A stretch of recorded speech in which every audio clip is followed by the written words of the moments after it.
Good evening, everyone. With a quorum of members present and the posted time having arrived, I'll call the Capital Improvements and Street Maintenance Committee for the City of Wausa to order. Today is Thursday, August 12th, 2021. The first item on our agenda is the Director's Report on Public Works. So we'll turn it over to Eric. Yeah, so I tried to highlight some of the major items that we are making progress with, just since, over the last month, and to try to keep you up to date on what we're doing. But if you have specific questions on anything, myself, Alan, TJ, any of us can answer those questions. Okay. Does anybody have questions on anything that you've spotted on the report? Go ahead, Deb. Well, I was going to ask about the DNR testing. Is both the 1300 Cleveland as well as the community campus there on Grand Avenue, are we going after the residential DNR standards, or are you looking at the testing for the commercials? The one property is under, they're doing that on the private side on Grand Avenue, so I don't have the details on that. But the one at 1300 Cleveland, right now, we're still under the investigation phase. Okay. But those determinations will be made, and then either by the DNR, and then the city will have to weigh in on to what standards. So. Okay. Anything else on the report? If not, we'll place the report on file.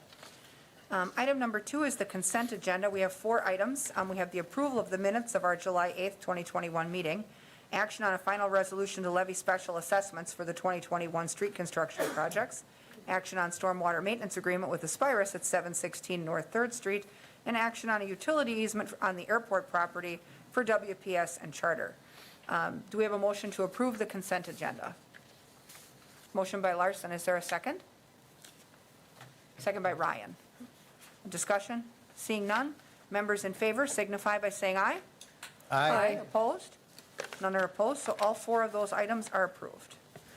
Item number 3 is discussion and possible action on street cross-sections for Washington Street and extensions of 2nd Street, 3rd Street, and Jackson Street, the Wausa Center street design. And you'll recall last month we had started to look at this, and we had asked for a little different level of rendering, and we'd also asked for some additional information so we could decide on the appropriate amount of right-of-way that we want to have WAS deed over to reinsert those streets where the mall used to sit and to widen Washington Street. I believe we also have a consultant from Tool Design on the phone with us on WebEx. Is that correct? Yes. Okay. So John Dempsey is they help us put the cross-sections together, and so that's what you're seeing in your packet. And there's the short presentation that's up on the screen as well. Sure. Did you want to do the presentation first? I think so. Okay. John, do you want to walk us through that briefly? Hi, can you guys hear me okay? We can. Can Yes. you hear us okay? Yeah. Perfect. I'm not seeing your presentation screen. Yeah, those, let's see. Is that going to come in real clear? Yeah, that can work. Just a little bit better. Yeah. Okay. Sure. So I guess last month we initially presented some typical cross sections for a number of streets for Wausau Center based on the reconstruction of the mall redevelopment. So if you can go to the next slide. So again, just the rough overview, we're looking at Washington, 2nd, 3rd, and Jackson Street as part of this study.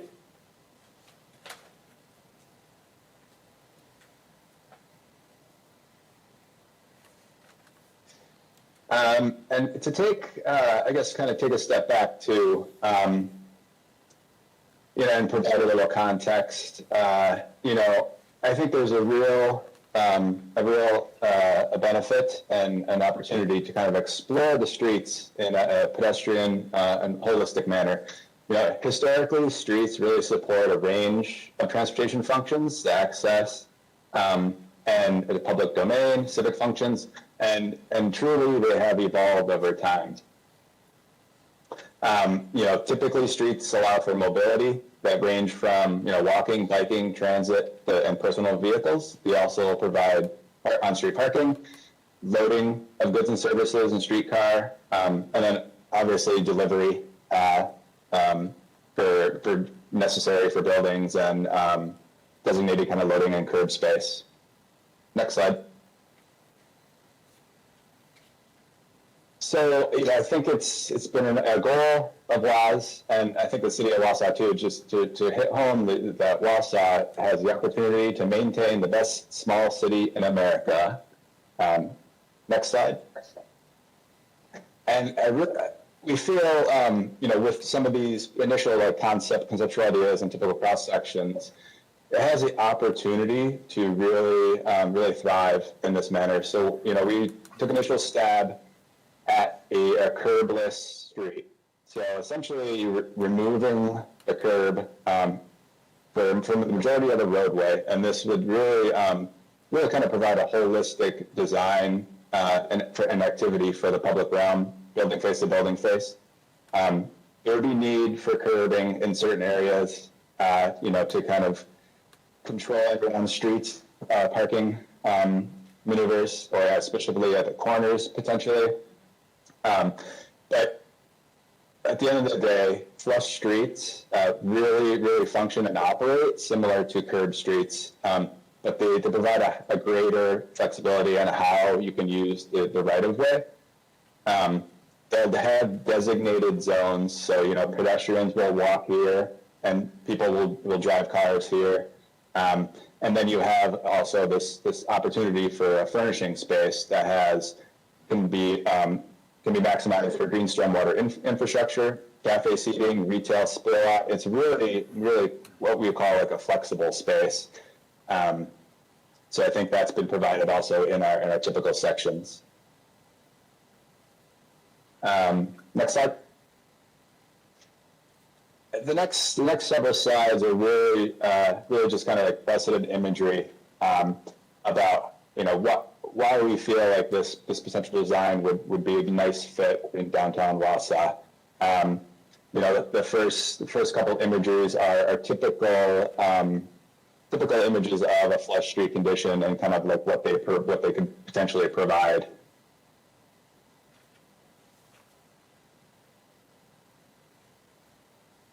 Okay, and John, can you elaborate a little bit on the flush street design? We had talked about that. You mentioned that it's not flush the entire way, that some of the corners and crossings would still have curb?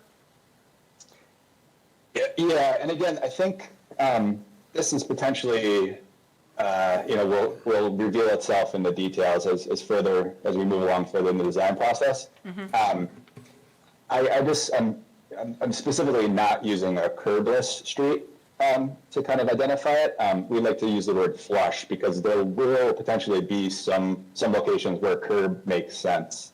So I'm specifically just denoting it as a flush street condition for that reason. And that design is still conducive to snow removal and proper drainage for runoff? Absolutely. I think as we move forward in some of the typical cross sections, I'll highlight specifically where kind of snow storage can potentially happen, and it will be between the on-street parking and the sidewalk. We have a robust 10-foot furnishing zone that we're proposing in a typical section, and this is adequate storage for snow and melting procedures that may happen. Okay, I mean, in our particular district in question, we, as part of our business improvement district, we truck snow out of there, but, even for a short time, there would need to be staging, so. I also had a couple of questions. Looking at where it is the flush street with the rounded type of posts there, I would think they're cement base filled, right? So to keep the pedestrians out of the traffic areas? Are you talking about the photo that has the bollards that looks like it has lights on them? Is that? Oh, I didn't know they were lights. Well, I I thought don't they know. were just some type of barrier. Right there. They're both, they're kind of dual purpose. But are they going to be concrete based in the bottom section so that if a car hits it, they will not be able to knock it over and go into the pedestrian lane? Yeah, I'm sure, I mean, I don't know the details, on what the options are, but, Right. so I couldn't tell you if they're. Well, I was enough just to stop thinking a car there was, in California in the last year or something, that an elder ended up hitting the wrong pedal. And we do have a lot of seniors in our area, so I was hoping it would be some type of Something that's concrete sturdy enough. filled in the to- yeah. bottom, not necessarily, if that's lights in the top, I would think that would be fine. But are the space in between, is that adequate for wheelchairs to get through? Yeah, I mean, I think those types of things we would definitely look at. It appears that those are just kind of some general renderings, but the flush streets do make it easily accessible, for everybody. And so. No, I yeah. agree. And I guess I'm just looking at the increased comfort for all users with the men in the foreground and then the curb across the street where there is the angle parking, that it just seems to me if it's this narrow, all along that area where the lighting is, the anchors there on the boundaries, we may have people with dropping off the disabled or, handicapped vans wanting to go all along this area to go ahead and drop off people so that they would be dropped off closer to where they want to be. So is this going to be only one lane wide, or is it going to be like a lane and a half so that you could have No, this, temporary these- handicap parking? These would all be two-way traffic. Maybe we should just jump to the cross-sections, Well, Alan? maybe because the photo actually is probably, it's not our end product, but the decision that my understanding is you're going to bring the design elements back to us at a later date, right? So. Correct, yeah. So you're looking for us to decide tonight on the width only, but not so the conceptual designs come back later, once we pick the size, right? Right. We just kind of wanted to show you what some of the options are, in the proposed right-of-width that we're proposing. And so, Okay. but yeah, those details, Deb, those will come back for your consideration. Well, it just happens, my mom was a 10-year stroke survivor in a wheelchair, and I drove a handicap bus for 9.5 years. So for me, I've got that in my head that for a number of seniors, they're going to want to be able to double park here and drop people off and then get into parking. And so that it's something, I guess I want to make sure that we're not forgetting it Right. will be used that way. Right, well, and at least with our cross-section, we have two-way traffic and parking lanes, so we can also designate some of that parking lane as handicap parking, just like we do on any other street also. Right, and drop-off areas and things like that, however Right. you want that street to be used, yeah. Okay. Okay, so we're off track a little bit. Sorry, John, if you want to go ahead and continue with your PowerPoint? Yeah, I think we could move right into the sections. The rest of this is generally just kind of like eye candy and precedent imagery to get you thinking what kind of like a flush street look and feel. Okay, So the first section we were looking at is Washington Street. I guess based on the last meeting too, there's some discussion about the actual right of way. With this particular example on the screen now, it's 74-foot right of way, and working from the inside out, this includes 22-foot two-way traffic, 8 feet of parking on both sides, which to the previous comments, we can adjust curbside use, as we need to. Maybe it's not all parking. Maybe it could be a loading, unloading zone, based on needs and adjacent land uses. We'll take that definitely into consideration as we refine some of these details. And then on either side of the parking, a wide 10-foot, we're calling a furnishing landscape area. And again, this could be really, really flexible space. It's, could be street trees, cafe spill out, snow storage, help mitigate stormwater infiltration. It's really kind of a bonus space, I think, and it really appeals to pedestrians, separating them from traffic and cars. And then on the outside, you have 8-foot sidewalk with a 2-foot frontage on each side of the building too. So effectively 10 foot of sidewalk. So that's a 74-foot right of way. We also looked at a 78-foot right of way. So the additional 4 feet, 2 feet on each side of the sidewalk. So just making it a wider, more comfortable experience for the pedestrian. Basically everything in the roadway stays the same. It's just the sidewalk bumps out 2 feet on each side. So it goes from 8 to 10. And then, so effectively it would just be a 12-foot sidewalk on both sides. Okay, so that's one choice that we'll have to make, is 74 or 78 on Washington. So we'll need to choose between those. I think we can do it all as one vote, but I'm just going to make some notes here. Okay, and then our next one is 2nd Street, right? And again, we took a similar approach, keeping adjacent land uses in mind as we're developing this section. The proposed development calls for kind of a park open space. So this section is looking north on 2nd Street. So on the right side, that is where the proposed open space park would kind of connect there. So we felt the need to just maintain parking on one side. So we maintain parking, on-street parking on the west side.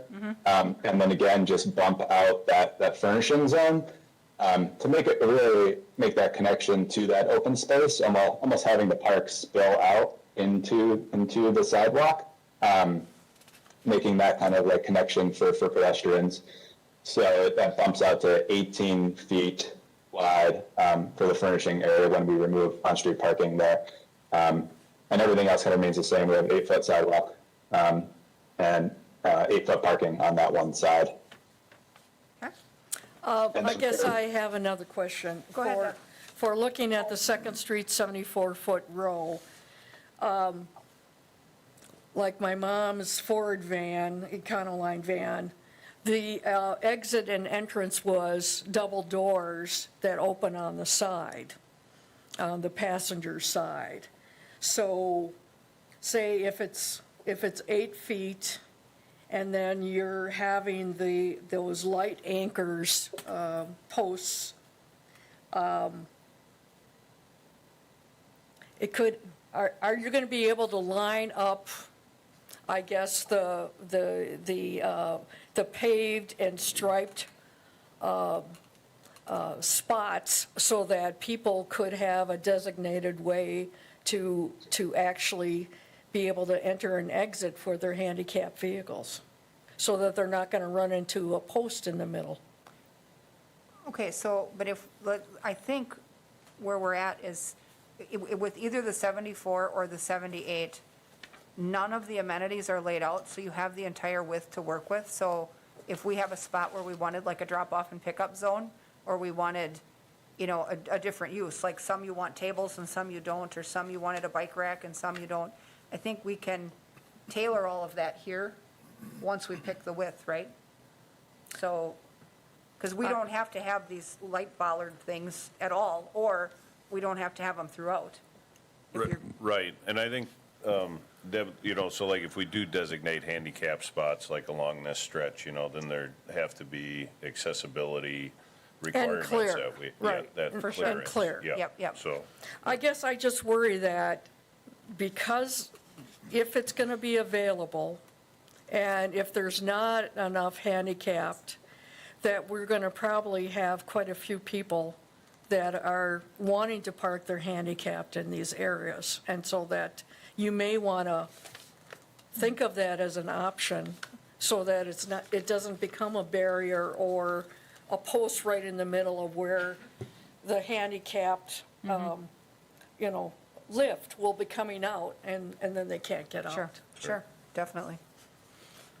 Okay, and then our next one is, looks like Third Street for the same two size choices. So basically the same decision on all three streets. Correct.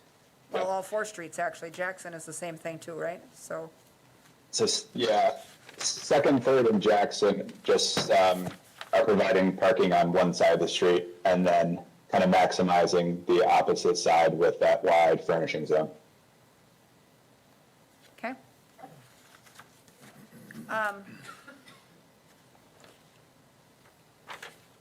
So either one is functional, obviously. And is there a reason that one is better than the other, or are both choices equally safe? I mean, logistically. So, you know, is one more difficult to maintain? Is one, obviously the bigger one's more expensive because you need more material. Is there any other drawback to one versus the other? Madam Chair? Yes, go ahead. Yeah, I see like, you know, the main, maybe the only distinction between the narrower and wider is the size of sidewalk on the outer edges. Otherwise, the profile remains the same. So I don't think that we have a lot of concern about issues like that. I guess the only one, naturally, I lean towards the wider, because I'm all about the public space and park-like atmosphere and event space and all that kind of stuff, is we would just, you know, if the committee approved or recommended the wider in all cases, that, you know, is that going to fly with the developer in terms of, you know, their, you know, plans and wishes and whatnot. So, I mean, is this, once we say yea or nay to either of these, is that the decision? Or is this something that we take to the developer or to council Well, to hammer out? He was here last month and indicated that whatever we decide is the amount they're going to give. Yeah, I thought we were So- just talking about Washington at that point, but this, I mean, this really I goes, think they knew it was all of it them. was all streets, you think? Yeah, we've sat down with Chuck a Okay. couple different times, Good. and he's open, you know, to Yeah. either of these. You know, because when we look at, you know, the existing Third Street, you know, which, you know, butted up against the entrance to the mall. Yep. And now, you know, like with the proposed like public market there and like, sort of like an opening up. Yeah. I wouldn't like, I'd like to get this feeling of, you know, openness Yeah. as you keep on going. So I didn't want to see a bottleneck or whatnot. And I don't think it would be even the short, even the narrower one would be wider than existing Third Street right now, right?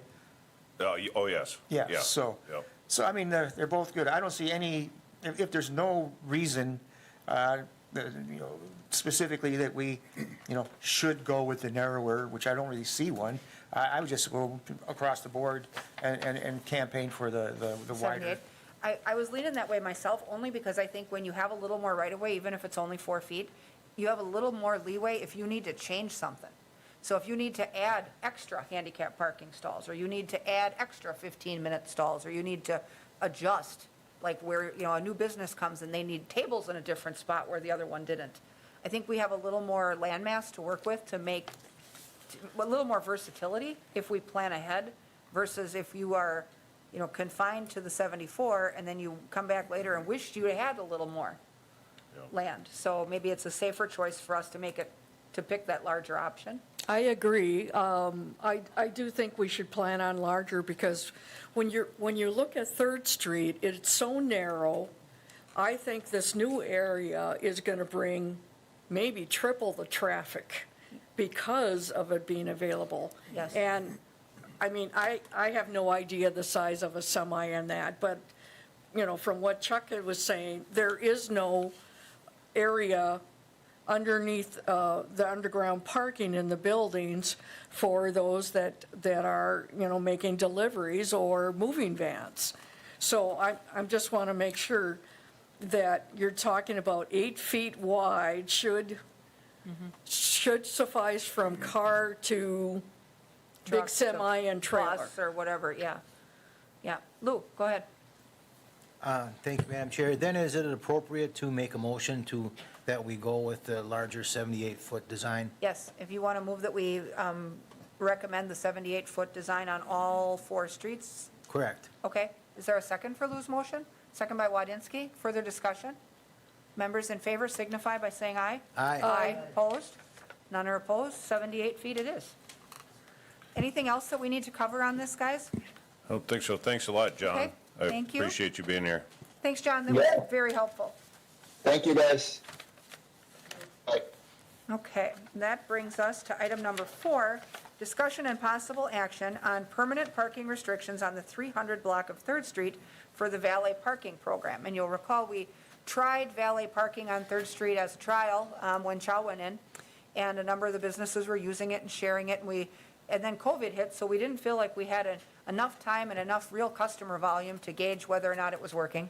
Well, since things reopened a few months ago, and we now have a lot of experience with it, the temporary timeline is running out, so we have to decide if we want to keep it or not. And so it seems to be well received. People are using it, and I haven't heard any complaints. Have you guys heard any concerns about those spots? They're really only valet at night. Right. Initially, when it first started up, we had people questioning and a few complaints, but this summer, I have not had any. Was the questioning limited to, how can they do this? It's a public parking space. Correct. Okay. Yeah, and then how come there's only cones up there every once in a while, just when they want, until Oh, the. so, okay, so yeah, it wasn't was like every new. night and then, Yeah, okay, right. I see. Yeah, Madam Chair. Go ahead. Yeah, and earlier on, before the COVID situation, the reports we were getting, though, in terms of numbers for usage of the parking ramp as a result, which really freed up more people's ability to come downtown, find a place to park, even if it was somebody else parking for them, and then go enjoy themselves. The number, or the reports were very encouraging, and I didn't really hear much in the way of negatives at all. So, I mean, if it turns into a problem sometime, we can always, readdress it, but I would move to go ahead and accept this. Okay, go ahead and make it permanent. Is there a Yep. second? Second by Larson. Further discussion? Seeing none? Oh, go ahead, Deb. I guess I don't get downtown very often, but I did hear from Tom Killian that, and maybe it has to do more with the dining in the angle parking, that it just seemed that a lot of people that were in wheelchairs and that were losing that access if the handicapped areas were changed, because then they were ending up coming out onto 3rd Street in order to get around. So, Wasn't that when the parklet went in, though? That was for the parklets. okay, That was, yes, This- and yeah. they tried that for a while, and I don't think they've had a negative experience, because they moved the handicap space over one, okay. but the parklet is narrow enough that there's actually a lane for people to get to the ramp Okay, without being near the traffic. okay, And so they wanted to try it for a little bit, but it seems to be going okay. There wasn't, Okay.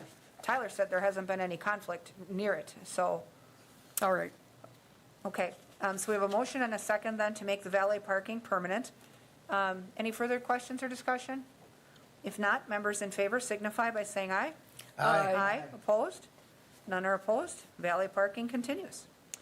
Item number 5, discussion and possible action on parking restrictions at the intersection of Highland Park Boulevard and Highland Court.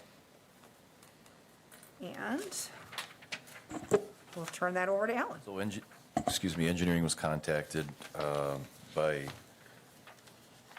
Charles By Clear. Mr. Clear, who's here to Clear. talk to us Yes, today. Chuck Welcome. Clear. And I guess I can maybe he can speak to the issue. I do have 2 maps in here. Obviously, the first one is just an aerial photo of where the red line would indicate where Mr. Clear has asked for no parking. And if you look at the picture I took when I was out there, it would basically be from the near mailbox to the far mailbox, where he was requesting no parking. So like no parking here to corner or something?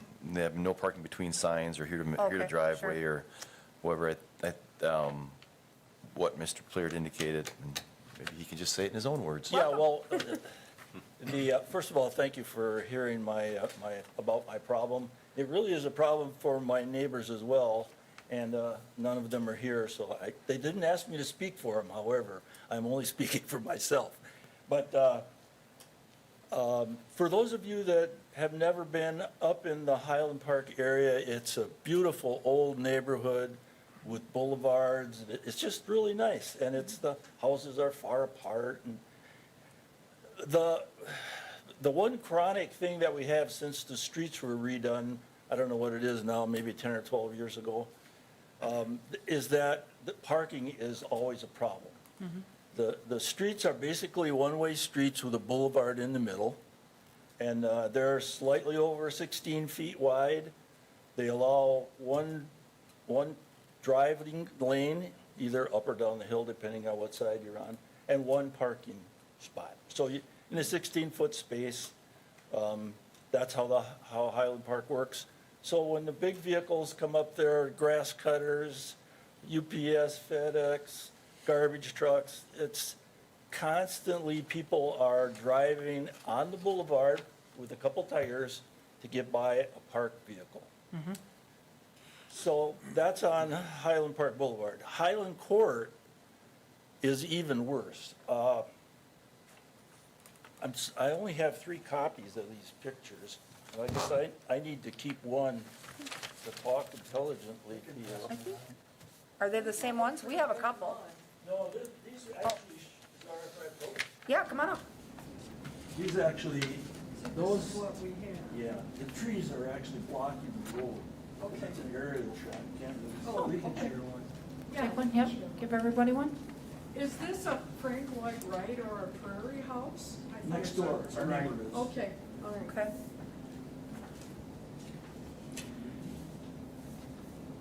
Ooh, that is tight. Yep. I got 2 tweets yet.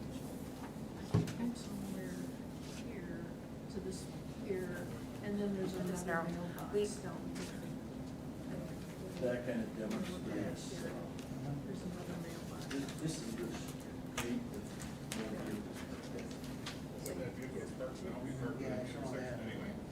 Yeah, it's a key, actually. Well, what I was told, what precipitated all of this is several weeks back. We need you to be in the microphone. so Yeah, we okay, can- I'm sorry. We can record it.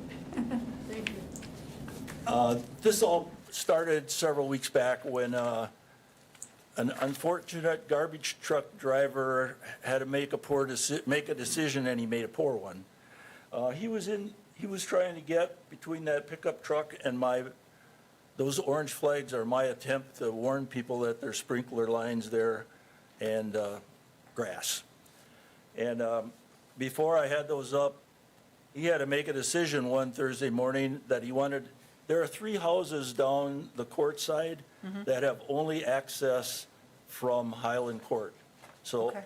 Highland Court is also a 16-foot plus road, but as the police department told me when I called them about complaining about the driver driving on my lawn and ruining my sprinkler system, the way it's undesignated now, it's a 2-lane road.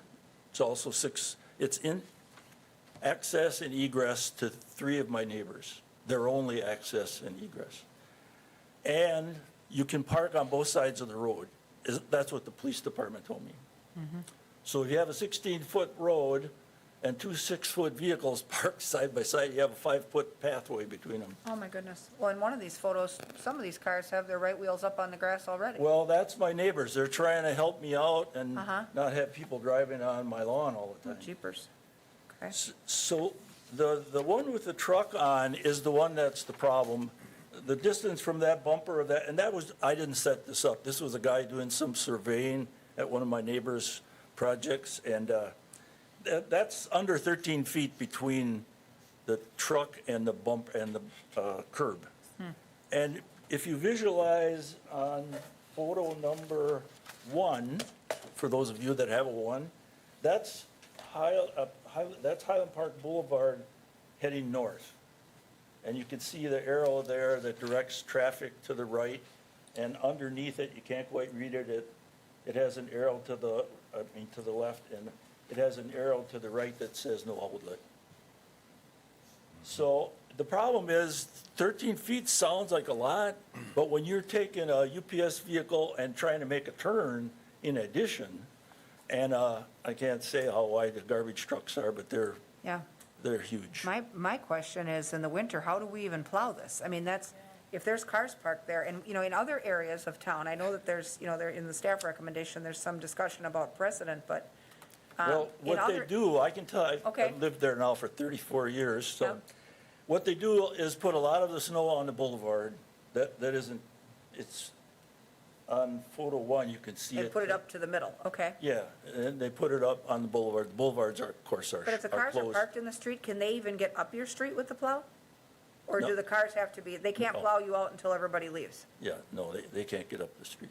See, and that's the concern we've had with other streets in town where the plow can't get through. You can't get through to plow, you can't get through to sweep. Now the deliveries have issues. And we've done parking restrictions to address that when we've gotten complaints about it from DPW. So I'm not super concerned about creating a precedent by allowing for this no parking area. And, you know, if we have other narrow streets that are in the same pickle where they're just not functional, when this Well, parking is happening. I just want to go on the record and say, I am not asking you to eliminate parking on Highland Court. Well, no, and not That the would not entire go side, well with but if my we did a no neighbors. parking here to corner or no parking between signs, Yeah, what I'm Yeah. asking for is about where the back of that truck is. Yep. There's a little walkway into the Frank Lloyd Wright and a mailbox there. Mm-hmm. And then the next driveway to the west, that's what I would like to see, a no parking area. yep, and that's what we have on our map here. So it's right at the split between the two streets. And that seems to be a really sensible approach. There are several problems besides someone driving on my lawn and my sprinkler system. One of the neighbors in the back has had several occasions where delivery services refuse to deliver because they can't get through there without driving on my grass. And if, you know, if we go to not to eliminate parking there, I'm fine. But if we keep parking there, I'm going to have to put some kind of impossible barrier for a garbage truck to drive on Yeah. over, and there's going to be no access back to that street. Well, and The ma- that's, I think even if the garbage truck incident hadn't happened, I think we have a pinch point there anyway. I mean, if cars are parked in there, if we had to get a fire engine in there, we'd have a problem. Well, So, I didn't want to mention that, but that would be a concern. Well, that's a good point, though, and is it something that, do we want to do something related to what his request is, or that come back maybe next time and put restricted parking on one side so that we don't have this issue? if the pinch point now is the corner, Yeah. we always want to try the lesser measure first. And then if the problem is no better, or if the problem just moves up the block, then we might have to look at one side or the other. Tom? Yeah, thank you, Madam Chair. Our resident policeman in the committee pointed out, not putting words in your mouth, but it seems reasonable that essentially this is an intersection. You know, this is a T intersection, but that's parking in an intersection, which does create a hassle. And also, I know that's not our responsibility as a city. We don't own this property, but a Frank Lloyd Wright house is an attraction, if you will. And people like to come by and take a look, take a picture, aficionados of the architecture and whatnot. I'm all for painting that curb yellow and putting up signs saying no parking between. That's a motion. Yep, okay. So we have a motion then to approve the parking restriction as proposed on the map. Do we have a second? I will second it. Okay, we have a second from Larson. Further discussion or questions? Go ahead, Jim. I would just consider the correct signage to use, which I don't know if we can say at this moment, whether it's no parking to corner or no parking between signs, whatever we want to do that. It's not going to put up too much signage that's going to block the view of the house, Right. but also, there may be a sign that says no parking in intersection would suffice, so I think, Right. What we could do is just approve the restriction, and we could let DPW think that's a figure good out the idea. signs, because they have the standards. yeah, If that leave it works. up to them, because it's, this vehicle theoretically could have been ticketed for parking in the intersection Right. at that time. So the signage should maybe be considered with the neighborhood and what's going on there. Sure, definitely. Okay. I Go just, I just remember driving in this area that a friend of mine, and Pat Peckham's, is a very good photographer, and showed me this area a few years ago, because he doesn't drive, and I remember we gawked for over 5 minutes, and then Brian ended up taking some other pictures. So I'm more concerned that we could end up having this other blocking the length of the Prairie Home because of the width of the street. But if you think this is a solution for now, I just worry it's a solution, yes, a solution today, but that with the street only being 16 feet wide, I guess we can't really make a discussion and decision today if you would prefer and your neighbors would agree to make it into parking on one side. And that's part of what our committee does. That we could do that in the future, right. but we can't make that decision today because we didn't give 24 hours notice. Well, right, the agenda says in the intersection, so we can address the intersection today, and one thing we can do is ask Mr. Pleer and our engineering team and the PD to keep in communication. If this doesn't solve it, get back with us, and we can always take another look at it, but this at least is something to try. So we've got a motion and a second on the floor to approve the restriction as drawn on this map, which is the segment that he requested. Any further discussion? If not, members in favor signify by saying aye. Aye. Aye, opposed? None are opposed, that motion carries. Thank you for coming in. So that's happening. Can I say one more little sentence? Certainly. I was very pleased with Harder's when I called them and told them about the dilemma. But what they're doing, or what we're doing with parking there, maybe I should just shut my mouth. My wife says I talk too much. You're fine. But anyway, Totally thank you fine. very much for your attention and help. All right, thanks for coming down. Thanks. Okay, item number 6, Stuart Avenue, 72nd Avenue to 48th Avenue, public involvement results and design considerations. We know this project is coming up in the future. This is one of our DOT projects that we've been talking about for a while. And so we've had our public information meeting. Correct. So Okay. there's quite a bit of information here, so I'm not going to rehash everything, I guess. So we did have a public informational meeting or public involvement meeting here at City Hall on July 14th, at which our consultant DMCS provided some boards and allowed people a chance to talk. And actually, all the comments that came in are included in the packet. Okay. If you got it, then, so you can read the purpose and need. Obviously, we all know the purpose and need. I guess the main thing we want to look at, everybody knows the length of the project from 48th to 72nd. But if you look at the cross sections that are attachment 2, it's called Stuart Avenue Proposed Typical Section. What we're looking at here is basically 2 travel lanes, on-street bicycle accommodations, and then kind of the choice we're looking at here is either sidewalk, or we were looking at a 10-foot multi-use trail. So as the consultant looked at it a little bit, with the residential being on the north side, more or less on Stuart Avenue in that section, and with the highway being on the south side for the most part, it made more sense for that sidewalk or pedestrian trail, 10-foot pedestrian trail, multi-use trail to be on the north side. So that's what was presented at the, no,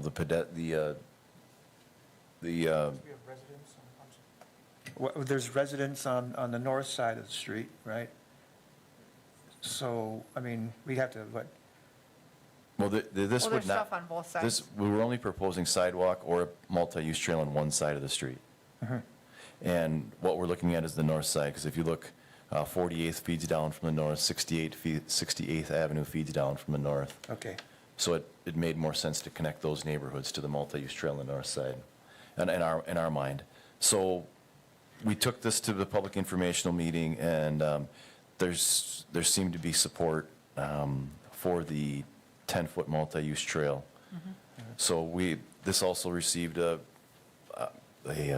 letter of support from the Bike Ped Committee from the MPO, which are those, that's attached. So I think, the overall public informational meeting comments were positive. So I don't think there's really any opposition to it. The plans are very preliminary right now. They're just becoming developed, so what'll happen now is they'll develop the environmental documents and the design study reports and move ahead to 60% plans. And then we'll hold another public informational meeting this fall. So they can kind of see the design and the cross-section? Correct, so that Okay. it'll be a more detailed look at what the impacts are to the properties and how it would look. So at this point, what we'd be looking for is a recommendation from this committee to move ahead. And what we're recommending is the multi-use path on the north side. But, I mean, you also want to consider what we're looking at there for the two travel lanes and the on-street bicycle accommodations. That looked like some of the comments, or at least a number of them, really were looking for us to have good communication and maintain access, like to the crime lab and, for traffic to get through and communicate well with the adjacent properties. And that happens no matter what design we pick. But I think whenever we can get a multi-use trail where there's just some versatility that functions so much better than just sidewalk. Tom, go ahead. Yeah, I definitely like the idea of the multi-use. This is kind of like almost a rural road. Kind of.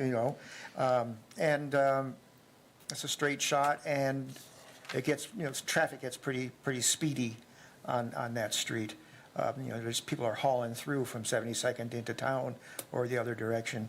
So an element of separation from that traffic on a dedicated multi-use path seems to me the safest and most pleasant option. So is it time to make a motion on this? Certainly. I would move to go with that. Okay, we have a motion to approve the 10-foot multi-use trail and the project as proposed. Do we have a second? Second by Ryan. Further discussion or questions? Seeing none, members in favor signify by saying aye. Aye. Opposed? None are opposed. That motion carries. Next up is a construction update for our 2021 projects, and we have that in our packets. Anybody have specific questions for our engineering team about projects that we have underway right now? I have just a comment that North Third Avenue continues to be my nemesis. They started the segment, the one block between Randolph Street and Clayton, which is now restricts the access to Jefferson Elementary. And so it's beyond a mess right now. I certainly hope that they will have that passable before school starts. So welcome, TJ. What are you hearing from them? All right, so we did receive an updated schedule just a couple of days ago this week. And per their schedule, they have a completion date of September 3rd with final asphalt. This is an extremely aggressive schedule, and if there are any hiccups at all, I can see this project being delayed further. They have been working some later nights. If they'd have started that a month ago, they'd probably be where they need to be, but they've brought in some lights on the northernmost end of the project now, towards the Goss Creek area, and they have been working longer days. I think they knew the deadline was coming this week. And I want to be clear in the minutes of this committee, our contract allows for liquidated damages. Between Memorial Day and Midsummer, this guy took an awful lot of time off, and the weather was good. I want the full liquidated damages that are accessible under the project. I've had residents that we can't get an ambulance in there, we can't get a fire truck in there. We've had vehicles that have been stuck. The city has had to haul gravel in there so that people could get out of their driveways. They didn't put in any soil barriers so that when it rained torrentially, we had mud that flushed into people's driveways and landscaping, which they could have solved. Before the event, they had to bring in special equipment to get that out. And the guy has been less than responsive to TJ's follow-ups. So full penalties, please. Noted. What about for South Fifth Ave? Are there any other questions on 3rd before we move on down to 5th? I don't. Go ahead, Jim. I was also concerned about the contract date and the completion date being so far apart. I mean, I guess my questions were answered with Rasmussen's comment, so I hope that we actually look to make sure the contract was followed and honor any agreement we had for going over. Yep. The stipulated damages, I believe, are $1,000 a day. So I'm waiting to see that happen. Board of Public Works takes care of that. And I'd consider that for all the projects. I mean, that's why you have a contract. Correct. So South Fifth? Yeah. South Fifth, so that project has been ready for paving for a couple of weeks now. It's just we wanted to get the lights in, and those mid-block lights that were approved, I think, 2 months ago. But those were bored in now, and paving should take place either Monday or Tuesday of next week. Okay, good deal. My turn. Yeah. Rosecrans. Rosecrans, concrete was completed, the last pour was today, and then Rosecrans will also be paved next week. Thank you. That's awesome to see that And get then done. landscaping around there will take place after that? They'll put down the first course of asphalt, and then we'll come in, do the landscaping, and then they'll put the final course once everything is seeded and fertilized. Okay, thank you. It's good to see that project getting done. That road was rough. Let's see, McIntosh, That is starting up this upcoming Monday. okay? And then the Wisdot bridge repairs, I believe they were pouring the final lane today. Yeah, Okay. they did the final lane of the overlay today, and so they're done with that. But the current configuration with the, what would that be? The one northbound lane will be closed for about 3 more weeks. They're gonna paint the underside of the bridge, the girders, or the steel girders. Okay. So they're gonna stage their equipment there, and I don't know, it's the boom that goes over the side. So the concrete pours are done, but there'll be about 3 weeks to paint the underdeck. Okay. Okay. Any other questions about construction? Do we have any other projects that, I mean, even things that are not full rebuilds, do we have anything else that we anticipate is going to be a problem with school opening, other than Third? Well, we still have the miscellaneous sidewalk square replacements that are going on, complaints around the city. They plan on being that done the end of the month. Well, they might go into some school. But, and then we do have a concrete pavement repair project that's going to come up yet. That's not starting till after Labor Day. But that shouldn't be around any schools. That's just joint repair, basically? Joint repair, that's on, so they'll do 1 lane at a time. It's Okay. on First Avenue, north of Bridge Street, and then on First Street here downtown. So that you'll be seeing starting up here after Labor Day. Okay, Tom, go ahead. Yeah, with regards to the sidewalk replacement and kind of re-plowing old ground here, but, in the wake of, a couple of heavy, wind-related storms and a lot of trees going down in the neighborhood, and our discussions about, cutting, big roots and whatnot, I just want to make sure, as we go forward through this, season, that, that extra care is taken to not do that, because I bet you $1 that a lot of those trees went down because they had no footing on one side. So we have to, if we have to go around it, we go around it. I mean, in my walking through the 4th District, I see plenty of kind of grandfathered situations where you can tell sidewalks skirted a tree. Yep. If only by, 4 or 5 inches, but it did. And we've got to do that. We got to get away from just cutting that straight line every time. Right. Well, and I think they're working more and more towards that now to salvage mature trees. We did that along Burrick Avenue on one, and then they cut the tree down, so now the sidewalk takes a weird jog and there's no tree.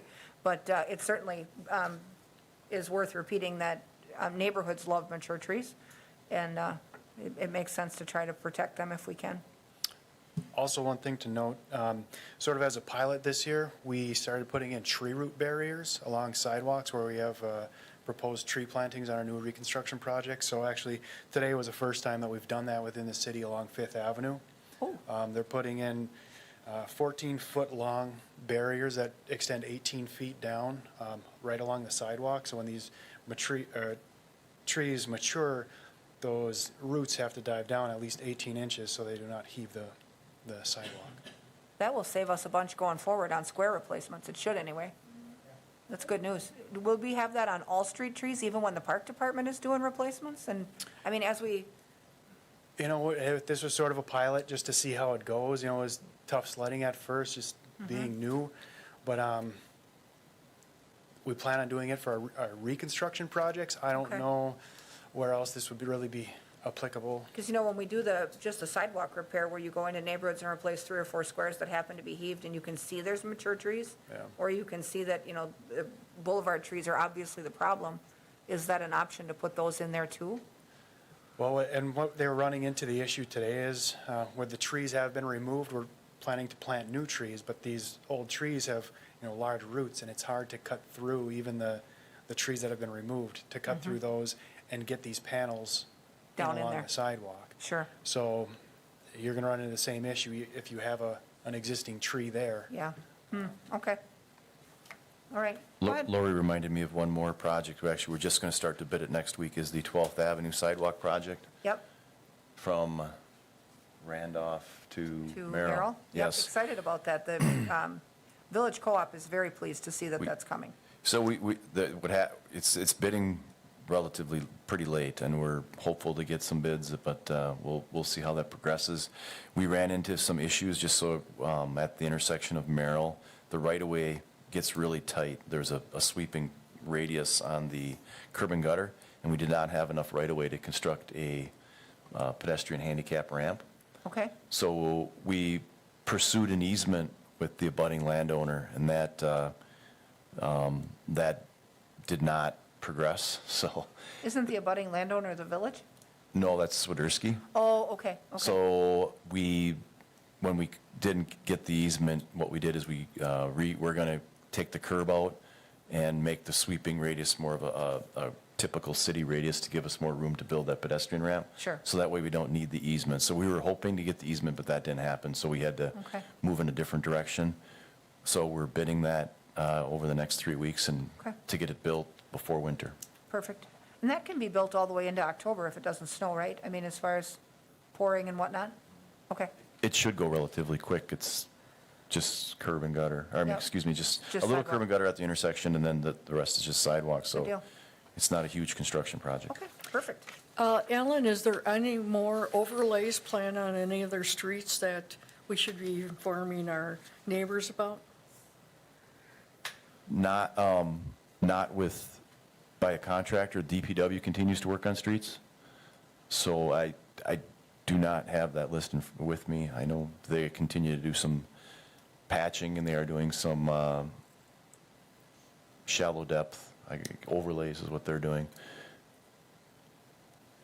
Okay, I guess I just wanted to mention that I've been talking a little bit about some, of the federal dollars, and neighbors are just saying, put it towards the roads, Streets. put it towards the roads around the city, and I guess we'll have to see what the new infrastructure dollar amount is, but, the Yep. 14 million we got, that really can't be used for that. not for that, but the infrastructure bill did, the bipartisan bill cleared the Senate, and now they're waiting for the House. So hopefully, if that all pulls together quickly enough, and then they're also looking at a larger reconciliation bill. So if that all moves forward, depending on what our share of that is, we really could make some serious progress on our long list of deferred maintenance on infrastructure here. So next agenda item is future agenda items. Is there anything anybody knows right away that they want to see for next month? Yes. Go ahead. What?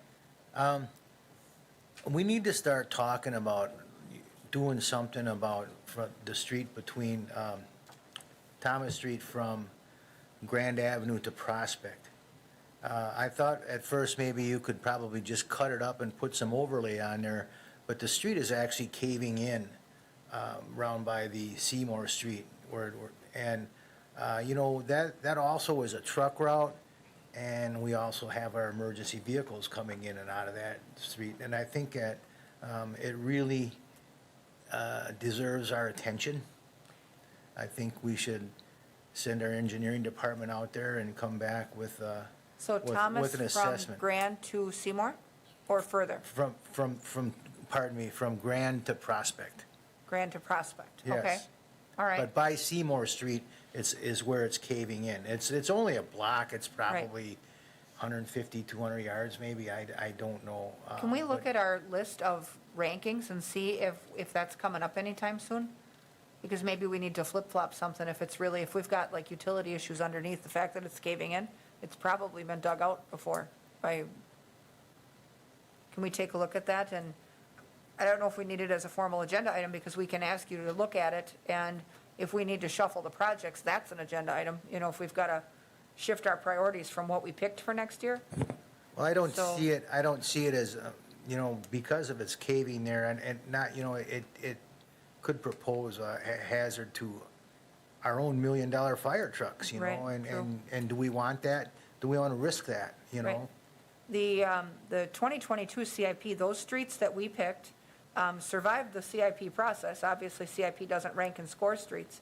And so all of those with no cuts are being recommended to finance to approve in the 2022 budget, the Well, ones that we selected. I'm just saying, if you need to look at it and perhaps make an exception and find some money for it, We'd have to borrow the money. I don't mean to, of course you have to borrow the money. We borrow all our money, it Well, seems, No, but- but with the necessarily. Biden plans, we may be able to get the funding Right. through that, some of that. That was my point, is So- that if we are hasty and we borrow for it, we may wish that we had waited for infrastructure aid. But we will need a formal agenda item to talk about that if we want to talk about how we're going to pay for it. If we want to get too far into the discussion, we'll have to put it on for next month, so. Well, I think we could at least take a look at it and see if there's anything we could do over Yeah. the next years, just so it's not going to get worse and we don't have any issues. I mean, perhaps Yeah. you could even fill it in where it's caved and then run an overlay over it. I don't know, I'm not an engineer, Right. but Yeah. it just, Okay. it's just, it's, I've traveled that street and it's, and perhaps we ought to, maybe ought to look at, see what, what's the amount of the traffic flow going over? Can you put a traffic counter out there too, to influence the decision? That's true. That is true. So, okay, so let's hold on that until they know more. Because then if you have info to report, we'll put it on once you have some answers. Deb? I guess I just wanted to mention, I've been delayed in doing a request to vacate the alley between 7th and 8th, between Elm and Callan, because of neighbors having at least a 25-year-old or longer granite knee wall that's caving in, and the alley is not being used, especially 50% of the south side of the alley. There's absolutely no garages there, and this could solve his problem of it caving in, and then he could maybe do some landscaping or adding more dirt. Are they petitioning for that alley vacation right now, the neighborhood? Yes, but Okay. I've got to do it. Okay. I'm going to be doing that. All right. The other point I just wanted to mention briefly, is it time for us to be working with the Water Commission on potentially the $14 million of the Biden money, which has got to be spent within 3 years, for looking at the lead lateral or also the sewer lines where you just go in through the sewer covers and underground and clean it and put a new liner in. Do you have, should we be working on that? Water Commission can work with finance on that if they need to. Well, They don't have to come to us. Well, but I thought if we're going to be using Biden money for it. Finance has to earmark the money. Okay, So it'll have to come, so finance will have to approve it and then council. But it doesn't have to come to us here. okay, So all right, we're thank you. good on that part. Okay. You still get it, but in a different committee. I just Go have ahead. one more thing on that, what I had suggested. Sure. Could we have a traffic report on that by next month? Could you put a counter out there and see what kind of traffic flow we get on that street? On East Thomas? On Thomas Street from Grand Avenue to Prospect. We may already have that. The DOT counts the major streets, so if we don't have it, we can get it for next month. Okay, thank you. Yep, let's put that on. Let's just put it on for review, review of and discussion of Why the don't I data just for that. give an update in the director's report and then we That'll work. can. Yeah, why don't we okay. put it in his report and then Yep. we'll get it that way. Okay. One other thing, should we put on our wish list with the Biden money about having more of the solar portable checking the speed limit in different areas of the city? Is that something we need to confer with the police as well? I mean, I just don't think two are sufficient. Well, and they've gone to the other device. I mean, they've got a device that you can hide in a tree now that's more effective because, when people see the trailer, they just whip on by. So they've got some better devices than the trailer. So maybe that's a discussion we can have offline with Cord about, what type of equipment is better. So, all right, so with that, I'll take a motion to adjourn. We have powered through all of this. Motion by Larson, second by Neal. Members in favor signify by saying aye. Aye, opposed? Nobody is. Thanks, everybody.